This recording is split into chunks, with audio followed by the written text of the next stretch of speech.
Wow.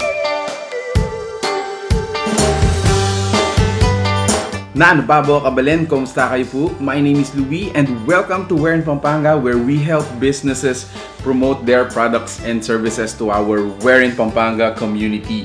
For today's vlog, this is our second time to feature TAPAO Food Hub. I'm very excited, so let's go! Alright, so once again, thank you so much for being with me in this vlog, and this is again in partnership with TAPAO Food Hub. And if you watch our first video sa kanila, grabe, I really enjoyed yung mga Asian cuisine na pinadala nila actually. So right now, they added dishes sa kanilang menu, and these are some of the dishes that are additional, no? However, of course, meron tayong all-time favorite dyan, so laksa. There you go. I'm gonna taste it, ne. Laksa is actually very popular Malaysia, Indonesia, Singapore, but I think it is well known talaga sa Singapore. So if you miss the food in Singapore, guys, you gotta check out TAPAO Food Hub. Let's taste this one. Oh, wow.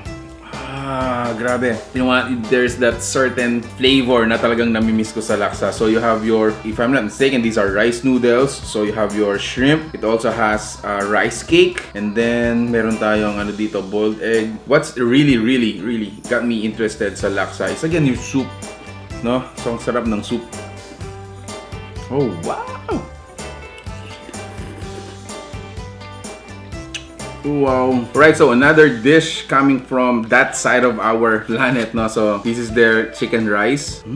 So I think this is coconut milk. Yung rice nila has a coconut milk. You know? Ang sarap.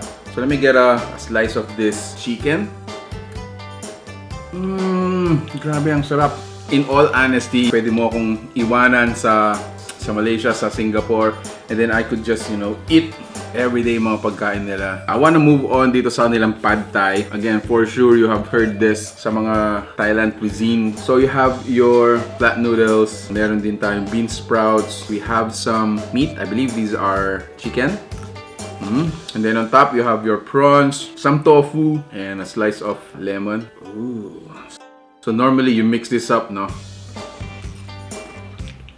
Wow, don't you just love Singaporean food? Okay, next guys, I wanna move on sa kanilang nasi goreng. On top, you got your sunny side up egg, some cucumber. We also have prawns, and then yung rice natin is actually it's mixed with coconut sauce, chicken, and of course yung sambal natin. Ooh, wow, sarap, grabe guys. You gotta love this. Okay, so moving on, no, meron pa silang mga soup base na pinadala dito. This is kway jab. If you notice guys, this is a noodle soup. Yung ginamit nilang noodle dito is flat noodles. This is actually a dish coming from Thailand. I think very rare, no? Pinagsasama yung pork and beef sa isang, you know, dish or soup. Wow. Alright, so next dish is yung Nasi Lemak. This is rice with coconut sauce. You have your chicken and some sambal. So sambal is yung parang spicy paste ng mga Indonesian. Wow, I like it. Super duper like it. This is the bakute. As a definition, no, it is pork rib soup, which means parang meat bone tea. This is also popular sa mga Chinese and those who are in Singapore. So you can add your black soya, yan, like this. And then, at the same time, you can also add yung mga spicy sauce natin, like this one. And, yeah, yung sambal. Again, it depends on your preference, depends on your satisfaction. Check out that, you know, pork ribs. You know, let me taste it.